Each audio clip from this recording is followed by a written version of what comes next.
하루 종일 울면서 너무 화가 나고 손발이 떨려서 아무것도 못하고 막 그랬는데 그때 그 거짓말만 안 했으면 이렇게까지 될 상황이 아니었다고 생각이 들거든요. 그게 경찰한테는 지금 제일 원망스럽죠. 예. 장민아 씨는 5월 12일 날 숙소를 나와서요. 한림항에서 휴대전화 신호가 마지막으로 포착이 됐습니다. 그리고 시신이 발견된 것은 한림의 소재 숲, 야자숲에서 시신이 발견이 됐습니다. 자, 오늘 제주경찰청이 브리핑을 했는데 오후 10시 15분 밤에 숙소를 장민아 씨가 나와서 숙소를 나선 뒤에는 이 휴대전화가 꺼지기 끌 때까지 누구와도 통화를 한 적이 없습니다. 경찰하고도 통화한 적이 없습니다. 그리고 나온 다음 날 새벽쯤 13일 넘어가는 새벽에 사망했을 가능성이 있다라고 브리핑했습니다. 자, 허준 변호사님. 이렇게 보면 10시에 나와서 한 서너 시간 뒤에 숨졌다는 얘기가 되네요. 그렇습니다. 그런데 저는 지금 이번 수사 중에 경찰이 모든 것을 왜 이렇게 성급하게 가능성에 무게를 실는 발표들을 하는지 그 부분이 좀 아쉽고 의문스럽다는 생각을 지울 수가 없습니다. 왜냐하면 지금 추정 사망 시각은 매우 중요한 자료입니다. 왜 중요하냐면요. 경찰이 지금 만약에 이걸 허위 종결을 해서 사망하지 않고 살아있어서 구조할 수 있었음에도 불구하고 이 부분에 대해서 허위 종결하는 바람에 사망 시각은 훨씬 뒤인데 구조할 골든타임을 놓쳤다라고 한다면 그 죄질이 굉장히 불량해지는 것이고요. 나중에 유족들이 국가배상 청구를 하는데도 이 추정 사망 시각은 매우 중요한 부분이거든요. 경찰의 허위 종결로 인해서 사망이라는 결론이 발생했다는 인과관계를 입증해야 되기 때문에 그렇습니다. 그런데 지금 사실상 시신의 발견 상태로 봐서는 추정 사망 시각을 알아내기도 어렵고 단정하기도 힘든 상황입니다. 그런데 경찰에서 갑자기 오늘 12일에서 13일 넘어가는 새벽에 사망했을 가능성이 있다라는 발표를 했습니다. 근데 그 근거가요. 말씀드린 것처럼 상세한 정밀 부검 등을 통한 근거가 아니라 이 휴대전화가 위치값이 변경이 없고 통화 내역이 없어서 그렇다라는 거예요. 그런데 이거는 다른 범죄의 피해를 당했을 가능성을 놓고 보더라도 똑같이 벌어질 수 있는 상황입니다. 특히 지금 한림항의 휴대전화 신호가 마지막으로 포착이 됐다라고 하는데 경찰 스스로 얘기했잖아요. 제주에는 기지국이 많이 없기 때문에 그 기지국이 판단하는 휴대전화 위치값 확인 반경이 매우 넓다라고 얘기를 했거든요. 그렇다고 하면 이 휴대전화를 두고 위치값을 어디로 옮겼을지에 대해서도 아직 섣불리 단정해서는 안 되는 것이고 사망 시점에 대해서도 좀 더 적극적인 수사 의지를 보이고 탐문 수사를 아마 했을 테지만 그렇다 하더라도 보다 이 모든 가능성을 좀 더 무게를 두고 열어두고 수사를 해보고 나서야 사망 시점이라든가 아니면 타살 가능성에 대해서 발표를 해야 되는 것인데 이게 타살 가능성이 낮다 그리고 사망 시점이 나가고 나서 바로 얼마 되지 않아서 추정이 된다 이런 것들이 너무 그 근거가 빈약한 상태에서 가능성만 두고 얘기하는 것이 아닌가 하는 생각도 듭니다. 의문은요. 만약에 본인이 극단적 선택을 그런 결심을 하게 됐다면 그 동기도 있어야겠죠. 아직 그 동기가 나오지 않은 상태입니다. 휴대전화 포렌식도 아직 이루어지지 않았고요. 다른 사람들에 대한 조사도 끝나지 않은 상태이기 때문에 자 일단 유서가 발견되지 않았고 휴대전화 아직 포렌식 중이기 때문에 문자라든지 그 전에 전화라든지 이런 것들이 파악이 안 된 상태예요. 그리고 어떤 정신적인 문제도 없는 것으로 병력도 지금 없는 것으로 지금 나타나고 있습니다. 그렇다면 자 강대기 변호사. 보통 이제 사람들이 극단적 선택을 할 때는 많은 전조 증상도 있다고 하고 누구하고도 상담을 하고 이런 얘기들이 있잖아요. 근데 그 주변은요 캄캄해서 평소에도 이 사망한 장민아 씨가 잘 가려고 하지 않았고 주민들도 지나다니지 않는 거기를 스스로 들어가서 그렇게 했다라고 보기엔 장소가 석연치가 않아요. 이 극단적인 선택을 했다고 경찰은 추정을 하고 있는데 사실 극단적인 선택을 했던 사고들을 살펴보면 경제적 이유가 있던가 혹은 사람 사이의 관계가 있던가 명확한 동기가 발생돼야 되는데 이 사건 같은 경우에는 고 장미란 씨 같은 경우에는 극단적 선택을 할 동기가 전혀 발견되고 있지도 않습니다. 지금 경찰이 추정을 하고 있다는 그것을 하나하나 반박할 수가 있다는 것이 저항흔이 없어가지고 극단적 선택이다. 근데 이 사건 시신이 너무나 많이 부패가 돼가지고 저항흔을 찾을 수가 없어요. 또 저항흔이라는 것은 실내에서 많이 발견되는 거지 실외에서 저항흔을 어떻게 발견을 하겠습니까? 또한 약물에 관해서도 지금 골절이 아니다. 그러면 약물로 인해서 어떠한 사고가 발생됐으면 그건 골절이 일어나지 않는 것인데. 그렇겠요. 어떤 약물을 썼다면. 예, 어떤 약물을 어. 써가지고 이 고 장미란 씨에 대해서 피해를 가게 한 다음에 그런 다음에 사고가 발생했다면 이것은 골절이 이루어질 수 없는 예. 부분이고, 또 골절이라고 하는 거는 사람의 골밀도에 따라서 현저하게 다릅니다. 여기에 대해서 골절이 없고 저항은이 없기 때문에 극단적 선택으로 추정이 되면서 이 추정 시간도 사실은 사람이 사망했을 때 시신이 온전하다면 그 항문의 온도를 가지고 사람 사망 시각을 추정하기도 하는데, 그러한 구체적인 아무런 발표 없이 극단적 그 선택으로 추정이 되면서 사망 시각은 신고받고 바로 직후로 보여진다라고 하는 것이 전혀 이해가 안 되는 그러한 부분입니다. 예, 사실 저희가 방송을 하면서도 많은 국민들이 또 시청자들이 궁금한 게 뭐 맨날 추정이냐. 확실하게 한 다음에 발표를 해라. 추정. 경찰 너희들은 왜 추정만 하느냐라고 얘기를 하고 있어요. 자, 조금 전에 화면에 비쳤던 깜깜한 밤에 그 야자수 숲을 한번 잠깐 보여주세요. 허준 변호사. 지금 저 나무가 높이는 을 떠나서요. 보면요. 거의 장미가시가 아니에요. 거의 삐쭉삐쭉 굉장히 그 날카로운 가시가 돋쳐 있는 저기를 걸어 들어갔다고요?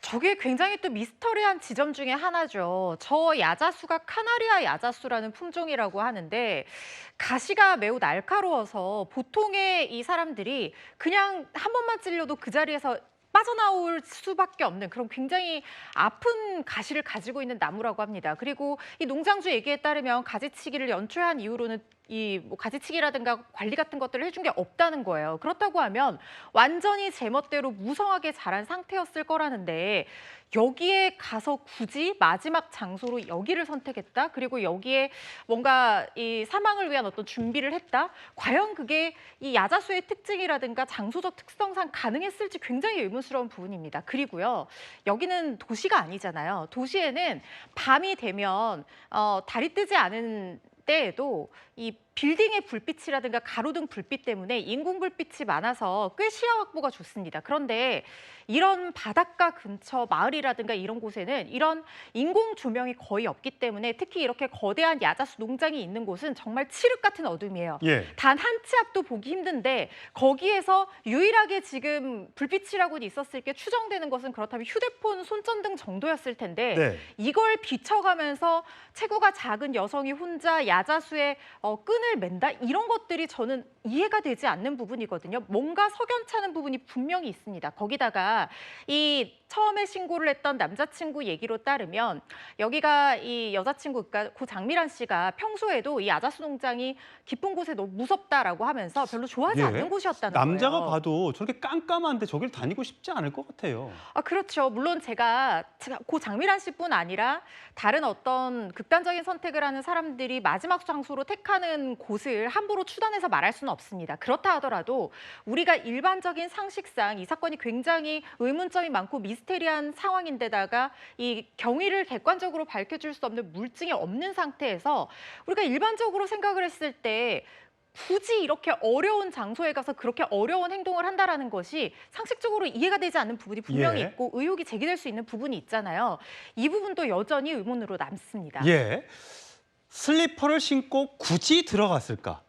슬리퍼를 신고 굳이 이 높이 3, 4m의 야자수 숲을 뾰족한 가시가 있고 성인이 앉기도 어려울 만한 두께의 이런 밑둥들이 있는 이런 곳에 들어가다가 아파서 다시 나올 정도의 이 숲에 왜 들어갔을까?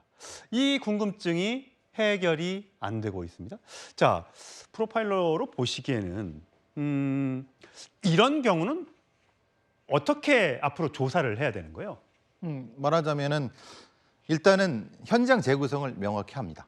그러니까 팩트만 가지고 현장 재구성을 정확히 하고 그 현장 재구성 속에서 다양한 반대 의견을 들어갔고 거기에서 이 요소들을 좀 빼놓습니다. 예. 그래서 거기서 공통적인 내용만 가지고 거기서부터 수사가 시작됩니다. 거기서 수사 시작은 포렌식이라든가 간혹 혹시 있을 수 모르는 목격자가 있거나 예. 아니면은 어떤 지나가는 차에 어떤 뭐 블랙박스라든가 최대한 끌어모아서 거기서부터 시작을 하거든요. 그렇다면 경찰은 조금 더 시간을 두고 아무리 국민적 궁금증이 있다고 하더라도 조금 더 시간을 두고 조사한 뒤에 발표를 해도 될 텐데 왜 그러면 서둘러 발표를 했다고 보세요?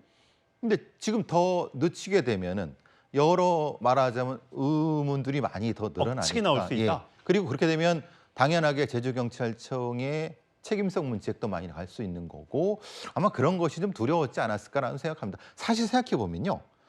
제주경찰청 쪽에도 더 이상 증거를 확보할 가능성이 없다고 생각했을 수 있습니다. 여기서 결론을 내릴 수밖에 없다는 것을 인정하는 것이 아닐까라는 생각을 해봅니다. 아니 휴대전화가 아직 포렌식이 안 됐잖아요. 근데 휴대전화만 하더라도 문자라든지 카톡 메시지라든지 이런 것들이 과거에 이런 고민을 했었나 보네. 또 검색어를 보통 하잖아요, 많이. 그런 것만 찾아봐도 되잖아요. 그런데 그걸 찾기보다는 불완전 의사 쪽으로 결론 내린 거 아니에요? 왜요? 그러니까요. 이거는 불완전 의사는 참고 사항이고 포렌식을 통해서 그걸 보호청으로 했어야 되는데 거꾸로 간 거죠. 불완전 의사라는 걸 팩트로 놓고 포렌식은 부차적으로 이게 반대입니다. 반대인 거예요. 예. 그러니까 저도 이건 이해가 안 되는 거예요. 그렇게까지 빠르게 왜 정리를 하려고 그러지? 라는 느낌이 계속 드는 겁니다. 예. 참 궁금한 일들이 지금 너무 많습니다. 이 사건을 담당했던 이 A 경장의 행동도 의문이스럽고 또 그것을 지금 중간 수사 결과를 발표하고 있는 제주 경찰의 중간 브리핑도 여러 가지 궁금증이 많이 남습니다. 이 부분에 대한 확실한 진상 검증이 더 필요해 보입니다. 자, 이번엔 경찰 얘기를 한번 해보겠습니다. 왜 이렇게 말도 안 되는 중간에 이 기록을 삭제했는지 여부, 이게 아마 국민들의 많은 공분을 사고 있을 텐데 그 주제로 넘어가 보겠습니다. 향후 피의자 추가 조사와 함께 관련 자료를 면밀히 분석, 엄정 수사하여 송치할 계획입니다. 아울러서 피의자가 처리한 신고 전건에 대해서 전수조사 TF를 가동, 최대한 신속 정확하게 점검해서 철저히 수사를 이어갈 방침입니다. 일단은 범행 동기나 경위에 대해서는 다양한 자료를 수집해서 다각도로 검토해서 좀 밝혀내도록 하겠습니다. 자, 조현선 변호사. 이게 정말 말도 안 되는 일이 뭐냐면 이 장미란 씨가 사망했는데 그 발견도 안 된 상태에서 해제를 했다는 거예요. 자, 남자친구가 5월 15일 날 실종 접수를 하고 그러니까 제주 경찰들이 찾았겠죠. 한림항 주변도 찾고 그 와중에 접수 2시간 만에 종결을 했습니다. 이 A 경장이. 그러니까 동료 경찰들은 막 사사시 찾고 있는데 사건 끝. 근데 끝이 교통사고 사망으로 입력을 해서 끝을 냈다는 거예요. 자, 또 다른 사망자 60대 남성. 여기는 접수 4-5시간 만에 종결을 시켰는데 그 이유를 소재 발견이라고 했습니다. 자, 뭐 찾아보기나 했는지는 모르겠어요. 자, 이거 어떻게 보십니까? 글쎄 사실 도저히 납득이 되지 않은 그런 행태라고 할 수가 있겠죠. 당연히 실종 신고가 들어온다고 한다면 그 상황에 대해서 사실관계 확인해야 되는 거 아니겠습니까? 실종자 찾기 위해서 노력을 기울여야겠죠. 실제로 그 당시에 장미란 씨에 대한 그런 실종 신고가 접수가 되었을 때 당시 경찰들은 수색을 하고 있었다는 거 아니겠습니까? 그럼에도 불구하고 A 경장은 독단적으로 사실과 전혀 다른 내용으로 종결했다. 2시간 반 만에 종결했으면 사실 제대로 찾기도 전인 셈이라고 할 수가 있는 겁니다. 그리고 사유도 교통사고 사망이라고 기재를 했어요. 사실과 전혀 다르죠. 실제로 본인은 장미란 씨와 통화했다라고 했던 거 아니겠습니까? 예. 실종자 가족들한테 그렇게 말을 해놓고 정작 해제 사유로는 교통사고를 적시를 했다? 그것 자체도 앞뒤가 맞지 않는 말이죠. 저는 A 경장이 왜 이런 허위로 종결 조치를 취했는지 그뿐만 아니라 이 2사건뿐만 아니라 수많은 사건들에 대해서 지금 경찰 단계에서 전수조사를 하고 있는 거 아니겠습니까? 반드시 밝혀내야 될 부분이 아마 실종 사건을 거의 300건가량 종결 처리했다고 하는데 예. 과연 이 2건 사안에 대해서만 허위로 종결했을까? 저는 그렇지 않을 까지 훨씬 많다고 보자. 아마 많은 국민들이 그렇게 보고 있을 것이고요. 그 부분에 대해서 아마 집중적인 수사와 조사가 진행이 될 필요성이 있지 않을까 싶습니다. 예, 접수 2시간 반 만에 교통사고 사망이라고 입력하고 종결. 소재 발견이라고, 그러니까 발견됐다라고 해놓고 4-5시간 만에 종결. 2분 다 돌아가셨습니다. 자, 여기에 대해서 이 가족들은 어떤 생각일까요? 들어보시죠. 전화했더니 실종팀이라고 하면서 미란이랑 연락이 됐다. 근데 자기 잘 있고 신고자한테는 알리지 마라. 이렇게 얘기를 한다. 이렇게 통화가 됐다. 연락이 됐으니 종결하겠다라고 저한테 얘기해서 통화됐고 잘 있는 줄 알았죠, 저는. 일주일 후에 또 신고를 하러 갔어요. 아버지가 뭐 가족 찾지 말라 그래 똑같은 반박 얘기를 하대. 저한테 워딩 그대로 개인적으로 한번 찾아보세요. 예. 자, 경찰 행정학과 교수님이시죠? 예, 그렇습니다. 네. 전공 한번 여쭤보겠습니다. 자, 경찰이 혹시 이제 실종자를 접수받고 실종 접수를 받고 나서 대응 매뉴얼이 분명히 있겠죠. 그러면 이가 통화가 됐다라고 하고 피해자가 통화가 됐습니다. 그래놓고 근데 알리지 말아달라고 하던데요. 그래놓고 이렇게 종결을 할 수가 있는 겁니까? 일단 신고를 접수받은 경찰관이 이제 연락이 닿았다고 가정을 했을 때 예.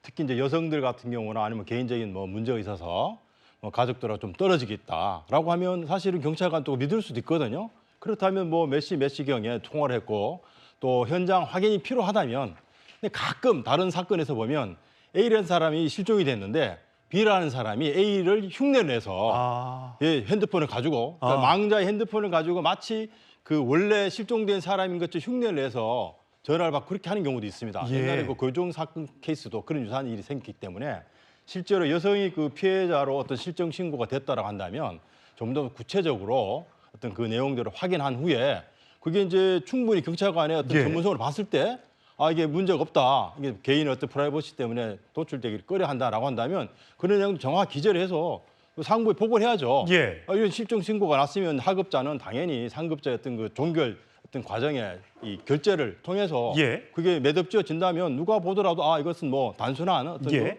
뭐 해프닝으로 끝날 수 있다 이렇게 볼 수 있거든요. 예. 그런 과정에서 기본적으로 통화도 하지 않았다. 그렇죠. 현재 지금 같이 나온 그 자료를 보면 통화 기록이 없어요. 그럼 이건 허위잖아요. 그렇죠. 그리고 본인이 허위로 기재한 내용을 가지고 실제로 그 상급자의 어떤 그 정확한 그 업무 처리 절차의 승인도 받지 않고 예. 임의로 이 컴퓨터상에 전산망에다 기재를 하고 사건을 종결해버렸던 거죠. 또 궁금한 거는 자, 2차 신고예요. 그러니까 이 A 경장이 터미널에 교통사고 사망이라고 써버리니까 그 기록이 다 삭제가 된 겁니다. 그랬더니 하도 답답해서 가족들이 서울에서 아이고 우리 장미란 우리 친척 언니인데 안 돌아오고 있어요. 2차 신고를 넣었더니 뭐 기록이 없었나 보죠. 그러니까 뭐 알아서 찾아보시던지 이런 대답이 나왔다고 그 유족 측에서 얘기를 합니다. 이거는 무조건 받아줘야 되는 거 아닙니까? 그렇죠. 이건 뭐 상식적으로 본인이 앞에 어떤 사건을 뭉갰다라고 하더라도 새로운 어떤 신고가 들어오면 새로운 사건으로 다시 그 접수를 해서 예. 그 기록을 유지를 했어야 되는데 이런 아주 기본적인 그 절차 자체도 지금 엉망으로 지금 이제 처리가 된 것을 보면 사실 그 A 경장이 왜 이런 사건을 이렇게 그 잘못 처리했을지 그 부분에 대한 어떤 그 심리적 어떤 그 경찰관으로서 어떤 문제점이 있는지 과거에 보면 외국에서도 그런 사례가 있습니다. 이 경찰관이 의도적으로 그런 사건들을 계속 그 뭉개서 밝혀진 사건이 있거든요. 그래서 저는 이번 케이스 같은 경우는 의외로 그 A 경장의 어떤 그 심리 상태라든지 예. 이런 사건을 여러 차례 뭉개었던 그 케이스를 보면 다른 요인이 있지 않았을까라고 하는 의구심이 좀 듭니다. 예, 혼자 300건 가까운 실종 사건을 처리했기 때문에 그 중에 또 이런 사례가 더 있지 않을까. 왜냐하면 벌써 2명이 나왔기 때문에 2건이 발견됐기 때문에 더 있지 않을까라는 국민적 의구심이 생기는 겁니다. 자, A 경장 유족과 카메라 앞에서는 침묵을 지키고 있습니다. 영상으로 확인하시죠. 맞습니까? 허위 종결 인정하시나요? 실종을 하는 거야? 당연한 실종을 발견되는데 하실 말씀 부탁드립니다. 뭐라고 보면 하는 분이냐? 예, 저 A 경장 일단 구속은 됐습니다만 원래 그 전날 체포 적부심을 신청해서 풀려났잖아요. 법에 대해서 잘 알고 있나 봅니다. 본인이 체포 당시에 뭐 긴급 사안이 아닌데 체포됐다고 해서. 그리고 나서 억울하다. 그리고 이게 말이 되는지 모르겠습니다. 교통사고 사망이라고 입력한 부분이 실수라고 이야기를 하고 있다고 합니다. 이게 실수가 됩니까?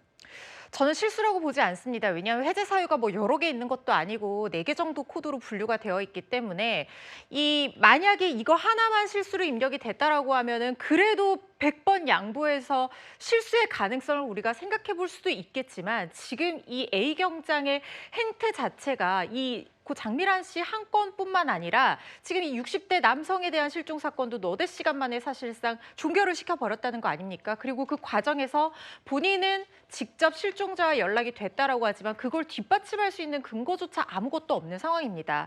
그리고 교통사고 사망이라는 코드를 입력을 한다는 것을 상식적으로 실수로 한다고 보기가 굉장히 어렵습니다. 왜냐하면 교통사고 사망이라고 하면 그 근거라든가 이런 것들이 최소한 조사가 됐었어야 그렇죠. 되는데 그 당시에 제주에 교통사고가 있었는지 또 30대 여성의 사망사고가 있었는지 그것만 파보면 금방 나오는 거죠. 그렇죠. 그러니까 사실상 이 시스템의 어떤 허점을 굉장히 악용했다는 생각이 듭니다. 스스로 종결 처리를 할 수 있는 시스템상의 상황이다 보니까 이게 설령 매뉴얼과는 다르다고 하더라도 어쨌든 본인이 사망이든 변사든 소재 확인이든 뭐든 간에 본인이 보고 이걸 코드를 아무거나 입력을 해서 사건 자체를 프로파일링 시스템에서 지워버린다고 하면 이걸 다시 한번 확인할 수 있는 그런 가능성 자체가 사라지게 되는 것이고 예. 시간이 지날수록 관련된 증거도 점점 사라지게 되겠죠. 그렇다고 하면 본인이 사건을 암장시켰다는 것을 입증할 근거 역시 사라지게 되는 겁니다. 그 과정에서 임의로 선택한 것뿐이지 이 여러 가지 정황들을 종합적으로 봤을 때는 이게 실수라고 하는 본인의 변명은 전혀 납득되지 않습니다.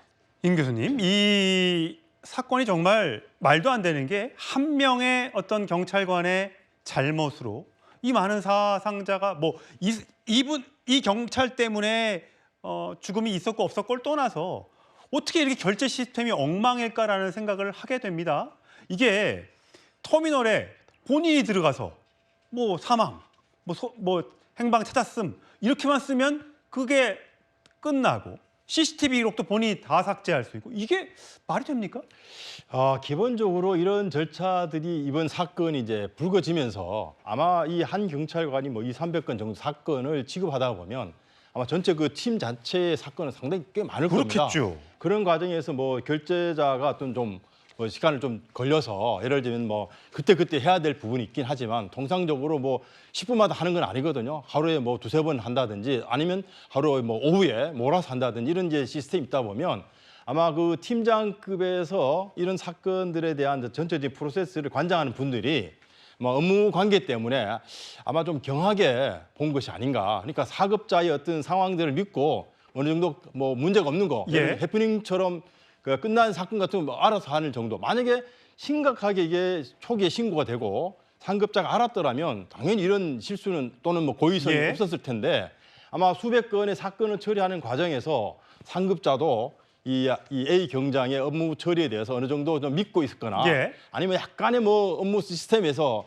뭔가 이 결략된. 근데 혹시요 궁금한 건 이 경찰이 굳이 본인이 뭐가 좋다고 해서 거기다가 허위로 입력하고 사건을 빨리 끝내고 정말 나 일하기 싫어서 밤에 또 이런 게 야간이 접수가 됐어 귀찮아 라고 해서 삭제를 한 건지 아니면 빨리빨리 사건을 종결시켜가지고 실적을 쌓고 제주경찰서에서 뭔가 사건을 많이 해결했어 이 얘기를 듣고 싶은지 물론 감찰이 아직 진행 중이라고 합니다. 이건 어떻게 봐야 돼요?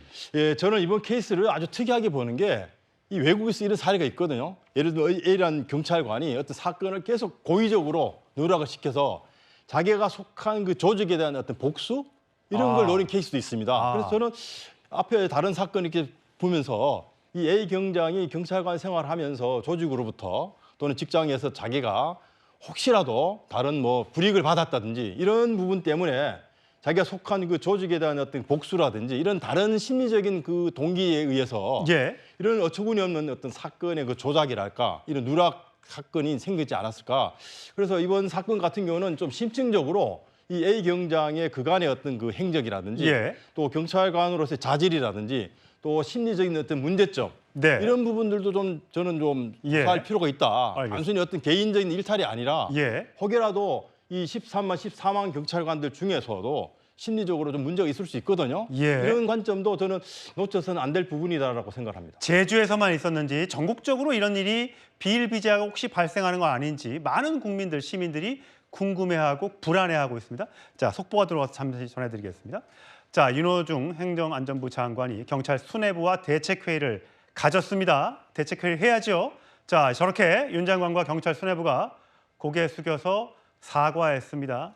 2명의 사망자가 벌써 나왔는데 이제 와서 제주 실종 사건 관련해서 국민께 송구하다고 저렇게 고개를 숙였습니다.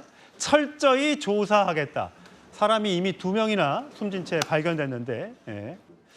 제 식구 감싸기 안 된다. 철저하게 조사하겠다. 약속을 했습니다. 한번 지켜보겠습니다. 경찰 업무 전반 재검토해야 된다고 얘기했습니다. 지켜지는지 두고 보겠습니다. 자, 강대기 변호사. 네. 자, 지금 경찰의 보안 사건 관련해서 엄청난 조직과 그다음에 인력이 투입이 되는 경찰의 권력이 비대해지는 눈앞에 와 있는데 네. 자, 저 사건 어떻게 될까요? 뭐 사건의 경우에는 피해자가 있는 사건과 피해자가 없는 사건이 있습니다. 이 실종 사건 같은 경우에는 피해자가 없는 사건인데 신고자가 가족들이니까 이렇게 꼬리를 물고 취재를 할 수 있었던 것이고요. 만약에 피해자가 없는 사건, 이른바 마약이나 혹은 도박이나 혹은 음주운전이나 이러한 사건, 혹은 정치자금법, 공직선거법, 이 고위층 정치인들 사건, 이러한 사건에서 경찰이 임의로 종결을 했을 때 여기에 대해서 누가 감시합니까? 그렇기 때문에 보안 수사권이 원복이 되던가 혹은 아니면 검찰 수사 지휘권 자체가 원복이 되는데 생각을 하고요. 이 사건 굉장히 기괴한 게 하나가 뭐냐면 신고를 받고 2시간이나 3시간 안에 종결을 하면서 가족들한테 뭐라고 얘기했냐면 제가 통화를 했습니다. 그렇죠. 라고 얘기를 했잖아요. 예. 만약에 실종자가 돌아왔을 경우에 그 가족들이 실종자에게 너 경찰한테 그때 왜 그렇게 얘기했어? 왜 우리 안 만난다고 얘기했어? 그럼 실종자가 나 그렇게 말한 적 없는데 라고 하지 않을 거 아닙니까? 그렇죠. 그러니까 이 경찰은 기괴한 추리인데 실종자가 이미 사망한 걸 혹시 알고 있었던 건 아니냐? 이렇게 생각이 될 수도 있는 거예요. 실종자가 안 돌아올 거를 알고 이렇게 얘기한 게 아니냐. 설마요. 그러니까 이건 저의 그냥 기괴한 추리라는 말씀을 드리고요. 두 번째는 긴급 체포를 해가지고 체포적부심에서 인용이 돼서 석방이 됐는데 긴급 체포했다는 그 보도를 봤을 때 사무실에 출근하는 사람을 영장이 없이 긴급 체포했다? 사실 법조인들 사이에서는 체포적부심 인용될 수 있을 거라고 충분히 예상을 했습니다. 그렇죠. 근데 긴급 체포한 동료 경찰들은 이거를 법을 공부하신 분들인데 경찰 시험 볼 때 형사소송법, 형법 다 공부하는데 이걸 이해 못했을까? 이러한 의문점이 너무나 많이 드는 그러한 사건입니다. 예, 허정 변호사. 근데 이 A 경정 보면 말씀하신 대로 경찰관 만나기를 거부한다. 이거 60대 남성입니다. 장미란 씨 아닙니다. 다른 남성이에요. 남성이 경찰관 만나기를 거부하고 가족에게 자신의 번호를 알리지 말 것을 요청해서 유가족은 가족들이 모르는 사업용 번호 통화했다고 하는데 번호도 뭐 엉뚱한 번호 집어넣고 뭐 통화도 안 했는데 통화했다고 하고 지금도 근데 통화했다라고 주장을 하고 있습니다. 도대체 위성전화를 사용한 건지 어떤 전화를 사용했는지 기록을 뒤져보면 다 나올 텐데 지금 아니라고 계속해서 주장을 하고 있어요. 근데 허정 변호사, 저 경장이요. 최근에 7월 달에 뭔가 불미스러운 일로 직위 해지됐다면서요.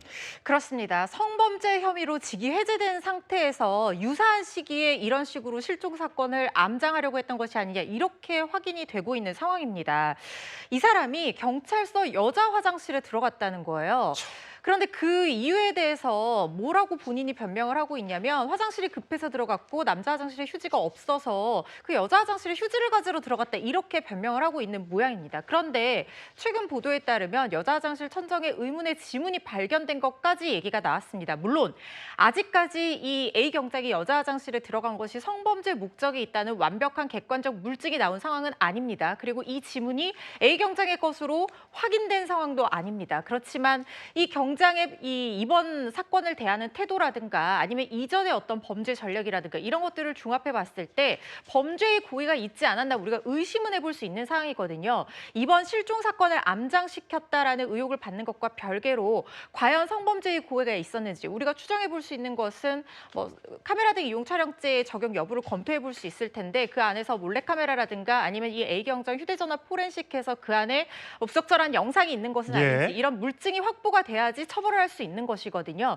그렇기 때문에 이 부분 역시 함께 수사가 진행돼야 되는 부분이다라는 생각이 듭니다. 임 교수님, 전국의 많은 경찰들이 정말 밤낮으로 노고를 하면서 국민들의 안전을 위해서 노력합니다. 하지만 일부라고 하기엔 최근에 경찰들이 행한 범죄가 참 많아요. 뭐 전직 경찰이 부인을 살해하는 경우도 있었고요. 별의별 일들이 많이 벌어지고 있습니다. 근데 그 사건에 대해서 과연 경찰이 올바로 수사할 것인가? 라는 것에 대한 걱정도 있잖아요. 제 식구 감싸기. 그렇기 때문에 검찰이 필요한 것이고 또 다른 감사할 수 있는 조직이 필요한 것 아니냐라는 계속해서 지적이 나올 수밖에 없거든요. 이 경찰관이 지금 한 13만에서 14만 정도 됩니다. 그러니까 결국 한 1%, 한 1,300명 정도거든요.